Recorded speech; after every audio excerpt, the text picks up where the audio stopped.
end result could have been exactly the same if it was a member of the public who simply posted it on YouTube. And we all know about various examples of citizen journalism.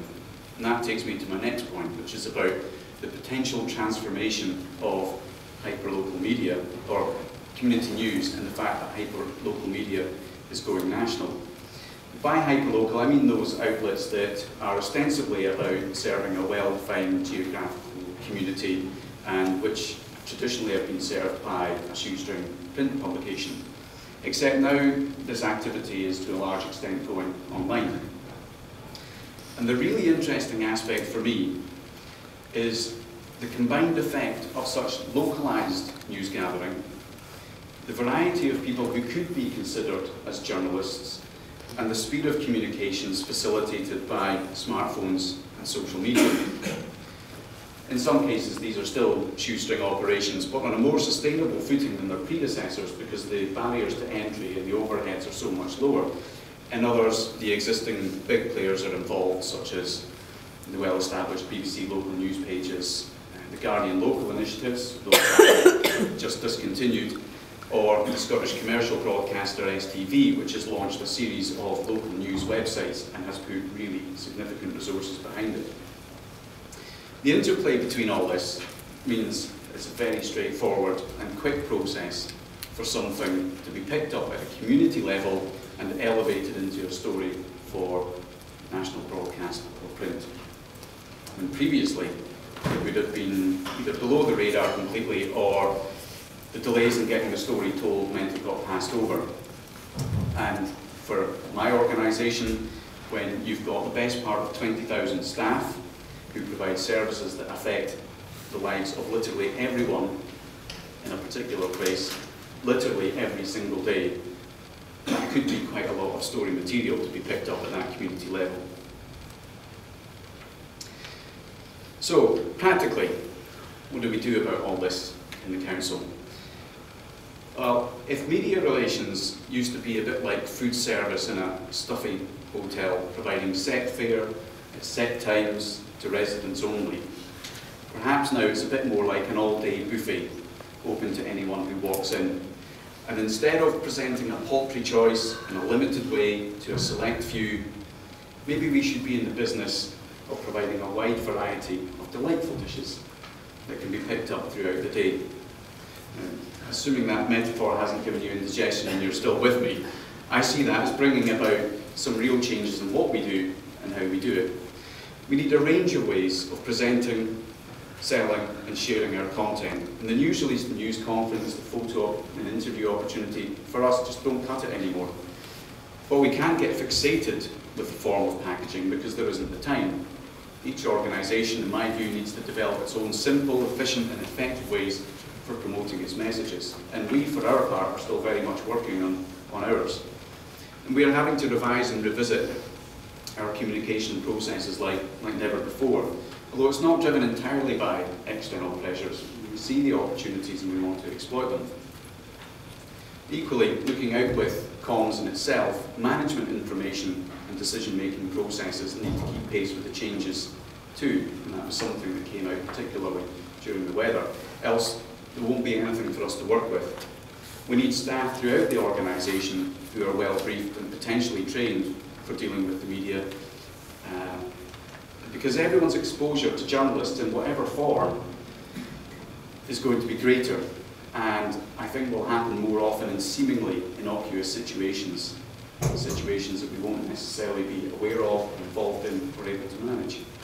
We have to question accepted wisdom and convention. Many councils have struggled with the issue of what's allowed in their meetings regarding video and social media. The ones that have struggled won't be encouraged by our experience either. But others have embraced the change, and it's something that we are thinking about too. And lastly, returning to the example I gave at the start, we've still got to hold our nerve for those occasions when it's not right to comment prematurely, or jump on Twitter with suspect information, or otherwise have our actions dictated by the pace of events around us. Judging that accurately is becoming an increasingly fine art, and it's just one area where our expertise and the skills benefit our organisations and our clients. In my role The subjects may be a controversial adoption case, parking charges, election management, quality of care homes, debt recovery, planning applications for celebrities. All real examples of issues where there's been an Edinburgh focus for one reason or another. But regardless of the topics or the world in which you operate, I'm sure everyone here is affected by some or all of the issues that I've highlighted and that we're working with just now. And there's an overarching cultural challenge here as well, because if we don't convince people that the media landscape is changing, then we'll still be driven to focus our efforts on activities and styles of working that are at best no longer effective and at worst completely redundant. And personally, I quite like the fact that it's difficult and that the goalposts keep moving. I'm even comfortable in knowing that as we try to manage our way through that changing media landscape, that we're doing it from a fairly exposed position. And as a council, we'll continue to get some things right and we'll get some wrong. But either way, Edinburgh will continue to be a great place to live in or visit, and it will continue to be on the national and international stages, and that is how we like it. Thank you very much.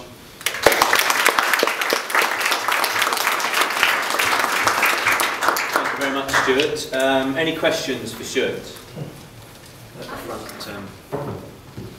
Just so that everyone can hear. I think my team are hoping I get asked some awkward and incisive questions, so I want to be able to go back and tell them I was given a hard time. I just have one small question, which is the issue of white noise. I mean, one of the issues we have as an organisation is monitoring the external marketplace, and I work in energy and environment, so there's new legislation, changes to all sorts of regulations on an hourly, if not daily basis. And you talked about the changing way that you were publicising what was happening. But for somebody from an external perspective, that can make things quite complicated, because you're then still trying to find what you want to eat, in your analogy.